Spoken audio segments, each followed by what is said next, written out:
Hello guys, welcome back to my class. So ಇಲ್ಲಿ ನೋಡಿ, daily or every day ಏನು difference ಇದೆ? Twice daily ಅನ್ಬೇಕಾ, ಟ್ವೈಸ್ ಎವ್ರಿ ಡೇ ಅನ್ಬೇಕಾ? ಅಲ್ಲೂ ಡಿಫ್ರೆನ್ಸ್ ಇದೆ. Twice a day, twice in a day. So ಈ ವಿಡಿಯೋ ಎಂಡ್ವರೆಗೂ ನೋಡಿ, ಅದರ ಡಿಫ್ರೆನ್ಸ್ ನಾನು ಹೇಳ್ತೀನಿ, ಪ್ರಾಪರಾಗಿ ಯೂಸ್ ಮಾಡೋದನ್ನ ಹೇಳ್ಕೊಡ್ತಾ ಇದ್ದೀನಿ. ಆ್ಯಂಡ್ ನೀವು ಮಾಡೋ ಮಿಸ್ಟೇಕ್ಸ್ ಕೂಡ ಇಲ್ಲಿ ಗೊತ್ತಾಗುತ್ತೆ. ಸೊ ಡೈಲಿ ಎವ್ರಿ ಡೇ ಎರಡೂ ಸೇಮ್ ಮೀನಿಂಗ್ ಕೊಡು. ಸೊ ಎರಡರಲ್ಲೂ ಕೂಡ ಒಂದು ಕೆಲಸ ದಿನ ನಡೆಯುತ್ತೆ, ಬಟ್ ಸ್ವಲ್ಪ ಡಿಫ್ರೆನ್ಸ್ ಇದೆ ನೋಡಿ. ಡೈಲಿ ಯಾವಾಗ ಯೂಸ್ ಮಾಡಬೇಕು? For the activity that is done at a particular time every day. So every day ಒಂದು ಸೇಮ್ ಟೈಮ್ಗೆ ನಡೀತಾ ಇರುತ್ತೆ.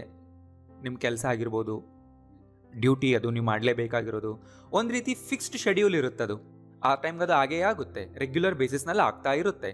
ಇಲ್ಲಿ ನೋಡಿ, we make phone calls daily. ನಾವು ಡೈಲಿ ಫೋನ್ ಕಾಲ್ಸ್ನ ಮಾಡ್ತೀವಿ, ಯಾಕೆಂದರೆ ನಮ್ಮ ಕೆಲಸ ಅದು. ಆ್ಯಂಡ್ ಅದಕ್ಕೊಂದು ಫಿಕ್ಸ್ ಟೈಮ್ ಕೂಡ ಇರುತ್ತೆ. This news paper comes daily, right? And daily ಅನ್ನೋದು ಫಾರ್ಮಲ್ ವರ್ಡ್. ಆ್ಯಂಡ್ ಎವ್ರಿ ಡೇಗೆ ಅಷ್ಟೊಂದು ಸ್ಟ್ರಿಕ್ಟ್ ರೂಲ್ಸ್ ಇಲ್ಲ. ಅಂದರೆ ನೀವು ಇದನ್ನು ಆರ್ಡಿನರಿಯಾಗಿ ಯೂಸ್ ಮಾಡ್ಕೊಂಡ್ಬಿಡ್ಬೋದು. ಈ ವರ್ಡ್ ಸ್ಪೋಕನಲ್ಲಿ ಕಾಮನ್. ಆ್ಯಂಡ್ ಇಲ್ಲಿ ನೋಡಿ, ಎವ್ರಿ ಡೇ ಸ್ಪೇಸ್ ಇದೆ ಮಧ್ಯದಲ್ಲಿ, ಅಂದರೆ each day. A single day as a hole.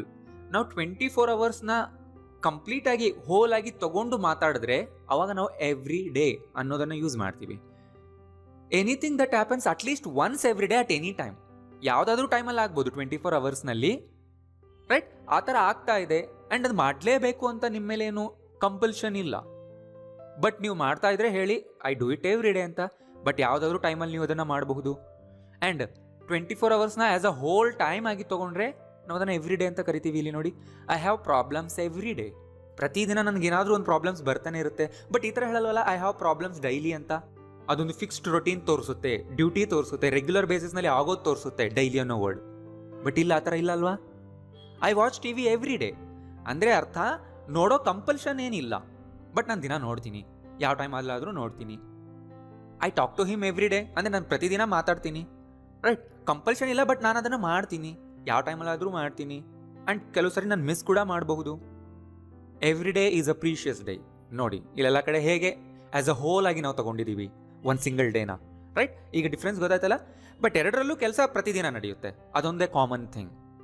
And ಈಗ ಇನ್ನೊಂದು ಮಿಸ್ಟೇಕ್ ನೋಡಿ, ಇಲ್ಲಿ take the tablets twice daily ಅಂತ ಹೇಳಿ.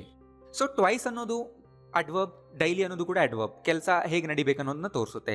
ಸೊ ಅಡ್ವರ್ಬ್ ಮತ್ತೊಂದು ಅಡ್ವರ್ಬ್ನ ಡಿಸ್ಕ್ರೈಬ್ ಮಾಡ್ಬೋದು. ಸೊ ಕರೆಕ್ಟ್ ಇದೆ ಇದು. ಬಟ್ ಈ ಥರ ಹೇಳಲ್ಲ, take the tablets twice every day ಅನ್ನಲ್ಲ. ಸ್ಪೋಕನಲ್ಲಿ ನಾವು ಕೇಳಿದೀವಲ್ವಾ? ಎಸ್, ಸ್ಪೋಕನಲ್ಲಿ ಹೇಳ್ಬಿಡ್ತಾರೆ, but grammatically it's not appropriate. Twice daily, thrice daily, 2 times a day ಆ ಥರ ಅನ್ಬೋದು.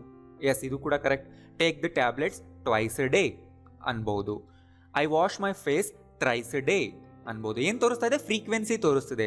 ಪ್ರತಿದಿನ ನೀವು ಎಷ್ಟು ಸರಿ ಮಾಡ್ತೀರಾ ಅಂದರೆ ರಿಪೀಟೆಡ್ ಆ್ಯಕ್ಷನ್ಸ್, ಅ ಡೇ ಅಂತಲೇ ಇರಬೇಕು.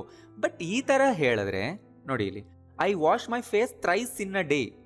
ನೋ, ಇದೇನು ತೋರಿಸ್ತಾ ಇದೆ? ಥ್ರೈಸ್ ಇನ್ ಅ ಡೇ ಅಂದರೆ ಆ ಡೇ ಪೀರಿಯಡ್ ತೋರಿಸ್ತಿದೆ, ಫ್ರೀಕ್ವೆನ್ಸಿ ಹೇಳ್ತಿಲ್ಲ ಇದರಲ್ಲಿ. ಬಟ್ ನೀವು ಫ್ರೀಕ್ವೆನ್ಸಿ ಹೇಳುವಾಗ ಮೇಲಿನ ಥರನೇ ಹೇಳಬೇಕು. Twice a day, twice a week, twice a month. For example, ಈಗ ನೋಡಿ, I sometimes go there thrice in a day. ಒಂದೊಂದ್ಸರಿ ಏನಾಗುತ್ತೆ, ನಾನು ಒಂದೇ ದಿನದಲ್ಲೇ 3 ಸರಿ ಹೋಗಬೇಕಾಗುತ್ತೆ, ಆ ಥರ ಕೆಲಸ ಬರುತ್ತೆ. ನೋಡಿ, ಒಂದಿನ ಟೈಮ್ನಲ್ಲಿ ನಾವು ಅದನ್ನ ಎಷ್ಟು ಸರಿ ಮಾಡಿದ್ವಿ ಅನ್ನೋದನ್ನು ಹೇಳುವಾಗ ಅದು ಅಪ್ರೋಪ್ರಿಯೇಟ್ ಇರುತ್ತೆ. ಬಟ್ ರಿಪಿಟೇಷನ್ ತೋರಿಸಲ್ಲ, ಎವ್ರಿ ಡೇ ಮಾಡೋದು ಅನ್ನೋದು ಇಲ್ಲಿ ಇಲ್ಲ, ರೈಟ್? ಆ್ಯಂಡ್ ನಾನು ಲಾಸ್ಟ್ ಕ್ಲಾಸ್ನಲ್ಲಿ ಹೇಳ್ಕೊಟ್ಟಿದ್ದೆ adverbs of frequency. Always, sometimes, generally, often, ಈ ಥರ. ಅಂದರೆ ಅದಕ್ಕೆ ಡೆಫಿನೆಟ್ ಟೈಮ್ ಇಂಟರ್ವೆಲ್ ಇಲ್ಲ.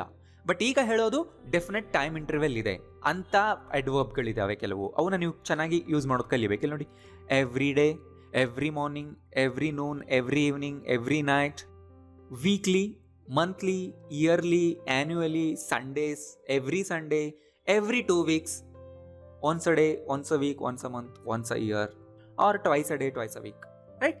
ಸೊ ಈ ಎಲ್ಲ ವರ್ಡ್ಸ್ಗಳು ಕೂಡ ಅಡ್ವರ್ಬ್ಗಳೇ. ಆ್ಯಂಡ್ ರಿಪೀಟೆಡ್ ಆ್ಯಕ್ಷನ್ಗಳ ಮಧ್ಯದಲ್ಲಿ ಟೈಮ್ ಗ್ಯಾಪ್, ಟೈಮ್ ಇಂಟರ್ವೆಲ್ ಎಷ್ಟಿದೆ ಅನ್ನೋದು ಇದರಿಂದ ನಮಗೆ ಗೊತ್ತಾಗುತ್ತೆ. ಬಟ್ ಲಾಸ್ಟ್ ಕ್ಲಾಸ್ನಲ್ಲಿ ಹೇಳ್ಕೊಟ್ಟಿರೋ ವರ್ಡಲ್ಲಿ ನಿಮಗೆ ಟೈಮ್ ಗ್ಯಾಪ್ ಗೊತ್ತಿರಲ್ಲ ಅಲ್ವಾ? ಅದನ್ನು ಇಂಡೆಫಿನೆಟ್ ಫ್ರೀಕ್ವೆನ್ಸಿ ಅಡ್ವರ್ಬ್ಸ್ ಅಂತೀವಿ. ಬಟ್ ಇದು ಡೆಫಿನೆಟ್ ಫ್ರೀಕ್ವೆನ್ಸಿ ಅಡ್ವರ್ಬ್ಗಳು. ಆ್ಯಂಡ್ ಇನ್ನೊಂದು ವಿಷಯ ಏನಂದರೆ, ಇವೆಲ್ಲ ಸೆಂಟೆನ್ಸ್ನ ಎಂಡಲ್ಲಿ ಬರಬೇಕು. ಆ್ಯಂಡ್ ಇದ್ರ ಹಿಂದೆ ಇನ್, ಆನ್, ಆಟ್ ಈ ಥರ ಯಾವುದೂ ಪ್ರಿಪೋಷನ್ ಯೂಸ್ ಮಾಡಬಾರ್ದು. ನೋಟ್ ಮಾಡಿ ಇಟ್ಕೊಳ್ಳಿ ಈಗ ನಾನು ಹೇಳಿದ ಪಾಯಿಂಟ್ಸ್ನ. ಇಲ್ಲಿ ನೋಡಿ, I practice it every day. ಆ ಪ್ರಾಕ್ಟೀಸ್ ಇಟ್ ಡೈಲಿ ಅನ್ಬೋದಾ? ಎಸ್, ಅನ್ಬೋದು. I practice it every day ಅಂದರೆ ಟೈಮ್ ಇಲ್ಲ, ಆ್ಯಂಡ್ ನಿಮಗೆ ಕಂಪಲ್ಷನ್ ಇಲ್ಲ, ನಿಮ್ಮದು ಡ್ಯೂಟಿ ಅಲ್ಲ. But I practice it every day, I do it every day anyway ಅಂತ ಹೇಳ್ತಾ ಇದ್ದೀರಾ. We eat out almost every night. I see him running every morning. ನಾನು ಅವನಿಗೆ ಪ್ರತಿ ಮಾರ್ನಿಂಗ್ ನೋಡ್ತಿರ್ತೀನಿ, ಅವನು ರನ್ನಿಂಗ್ ಮಾಡ್ತಿರ್ತಾನೆ. I see him doing that every morning. They are paid weekly. ಅವರಿಗೆ ವೀಕ್ಲಿ ಪೇ ಮಾಡ್ತಾರೆ. I pay my rent monthly. You have to file the IT return yearly. The program is held annually. So annually ಅಂದರೆ ವಾರ್ಷಿಕವಾಗಿ ಅಂತೀವಲ್ವ ಕನ್ನಡದಲ್ಲಿ. Yearly ಅಂದರೆ ವರ್ಷಕ್ಕೊಂದ್ಸರಿ, ಆ ಥರ word ಅಷ್ಟೇ. He washes his bike on Sundays ಅಂದರೆ ಅರ್ಥ ಸಂಡೇ ಎವ್ರಿ ಸಂಡೇ ಅನ್ನೋದೇ. ಇಲ್ಲಿ ಮಾತ್ರ ಆನ್ ಬರಬೇಕು, ಇನ್ನೆಲ್ಲೂ ಬರಲ್ಲ ನೋಡಿ. ಒಂದು ವೀಕ್ ಡೇ ಹೆಸರು ಪ್ಲೂರಲ್ ಇದ್ರೆ ಮಾತ್ರ ಅದ್ರ ಹಿಂದೆ ಆನ್ ಹಾಕಬೇಕು. ನೆನ್ಪಿಟ್ಕೊಂಬಿಡಿ, ನೋಟ್ ಮಾಡ್ಕೊಳ್ಳಿ. ಆನ್ ಮಂಡೇಸ್, ಆನ್ ಸ್ಯಾಟರ್ಡೇಸ್ ಅನ್ಬೇಕು. What you do every Sunday? The garbage truck collects garden waste every 2 weeks. ಈ ಥರ ಹೇಳಬಾರ್ದು. In every 2 weeks, on every 2 weeks ಅನ್ಬಾರ್ದು. 2 ವಾರಕ್ಕೆ ಒಂದ್ಸರಿ ಗಾರ್ಬೇಜ್ ಕಲೆಕ್ಟ್ ಮಾಡ್ತಾರೆ ಅಂತ ನಾವು ಹೇಳ್ತಾ ಇದ್ದೀವಿ ಅಲ್ವಾ ಇಲ್ಲಿ. ಈ ಥರನೇ ಹೇಳಿ, ಎವ್ರಿ 2 weeks, ಎವ್ರಿ 2 months. ಮತ್ತು ಅದ್ರ ಹಿಂದೆ ಇನ್, ಆನ್, ಆಟ್ ಈ ಥರ ಏನೂ ವರ್ಡ್ಸ್ ಯೂಸ್ ಮಾಡಬಾರ್ದು. ಆ್ಯಂಡ್ ಇಲ್ಲಿ ನೋಡಿ, my sister go shopping every day. To shopping ಅನ್ಬಾರ್ದು. Every Sunday, on Sundays, in the evenings ಅನ್ಬೋದು, in the mornings, in the afternoons ಅನ್ಬೋದು. Every week, once a week, 3 times a week, every 15 days, twice a month, 2 or 3 times a year ಈ ಥರ ಅನ್ಬೋದು, right? So ಈ ಥರನೇ use ಮಾಡಬೇಕು ಈ ವರ್ಡ್ಸ್ಗಳನ್ನ. And ಈಗ ಇಲ್ಲಿ ನೋಡಿ, it comes daily, we get paid weekly, it is updated monthly, we pay our fees yearly. ಈ ವರ್ಡ್ಸ್ಗಳೇನಿದೆ ನೋಡಿ, ಡೈಲಿ, ವೀಕ್ಲಿ, ಮಂತ್ಲಿ, ಇಯರ್ಲಿ, ಇಲ್ಲಿ ಸೆಂಟೆನ್ಸ್ನ ಎಂಡಲ್ಲಿ ಬರ್ತಾ ಇದೆ. ಆ ಆ್ಯಕ್ಷನ್ ಯಾವಾಗ ನಡೀತಾ ಇದೆ ಅಂತ ಹೇಳ್ತಾ ಇದೆ. ಆದ್ದರಿಂದ ಇವು ಅಡ್ವರ್ಬ್ಗಳಿಲ್ಲಿ ಅಲ್ವಾ. ಒಂದು ಕೆಲಸ ಹೇಗೆ ನಡೀತೆ ಅಂತ ಹೇಳೋ ವರ್ಡ್ಸ್ಗಳಿಗೆ ನಾವು ಅಡ್ವರ್ಬ್ ಅಂತೀವಿ. ಇಟ್ ಕಮ್ಸ್ ಡೈಲಿ, ಅದು ದಿನ ಬರುತ್ತೆ. ವಿ ಗೆಟ್ ಪೇಡ್ ವೀಕ್ಲಿ, ನಮಗೆ ವೀಕ್ಲಿ ಪೇ ಮಾಡ್ತಾರೆ. ಮಂತ್ಲಿ ಅಪ್ಡೇಟ್ ಆಗುತ್ತೆ, ಇಯರ್ಲಿ ಪೇ ಮಾಡ್ತೀವಿ. ಕರೆಕ್ಟ್ ಇದೆ ಅಲ್ವಾ? ಇಲ್ಲಿ ಇವು ಅಡ್ವರ್ಬ್. ಆ್ಯಂಡ್ ಇವೇ ವರ್ಡ್ಸ್ನ ಅಡ್ಜೆಕ್ಟಿವ್ ಆಗಿ ಕೂಡ ಯೂಸ್ ಮಾಡ್ಕೊಳ್ತೀವಿ. ಇಲ್ಲಿ ನೋಡಿ, ಅವರ್ ಡೈಲಿ ಲೈಫ್, ನಮ್ಮ ದಿನನಿತ್ಯದ ಜೀವನ. ಇಟ್ಸ್ ಅ ಡೈಲಿ ಪೇಪರ್ ಅಂದರೆ ದಿನ ಬರೋ paper. Weekly meetings, weekly magazine, monthly rent, monthly salary, a yearly visit, a yearly subscription. ಈ ಫ್ರೇಸ್ಗಳಲ್ಲಿ ಅಡ್ಜೆಕ್ಟಿವ್ಸ್ ಯೂಸ್ ಆಗಿದೆ, ರೈಟ್? ನೀವು ಅಡ್ವರ್ಬ್ ಆಗಿ ಯೂಸ್ ಮಾಡ್ಕೊಳ್ತಾ ಇದ್ರೆ ಆ್ಯಕ್ಷನ್ ಯಾವಾಗ ನಡೀತೆ ಅಂತ ಹೇಳುತ್ತೆ, ಆ್ಯಂಡ್ ಅದು ಸೆಂಟೆನ್ಸ್ನ ಎಂಡಲ್ಲಿ ಇರಬೇಕು. ಅಡ್ಜೆಕ್ಟಿವ್ ಆಗಿ ಯೂಸ್ ಮಾಡ್ಕೊಳ್ತಿದ್ರೆ ನೌನ್ ಹಿಂದೆ ಇರುತ್ತೆ. ನಿಮಗೆ ಗೊತ್ತಾಯಿದೆ ಅದು, ರೈಟ್? ಈ ನಾಲೆಜ್ ನಿಮ್ಗೆ ಇರಬೇಕು. ಆ್ಯಂಡ್ ಇವತ್ತು ಹೇಳ್ಕೊಟ್ರೋ ಪಾಯಿಂಟ್ಸ್ ತುಂಬ ಜನಕ್ಕೆ ಗೊತ್ತೇ ಇರೋದಿಲ್ಲ. ಅವರಿಗೆಲ್ಲ ಈ ವಿಡಿಯೋ ಶೇರ್ ಮಾಡಿ ನೀವು. ಆ್ಯಂಡ್ ಯೂಸ್ಫುಲ್ ಅನಿಸಿದರೆ ಲೈಕ್ ಮಾಡಿ. Thank you.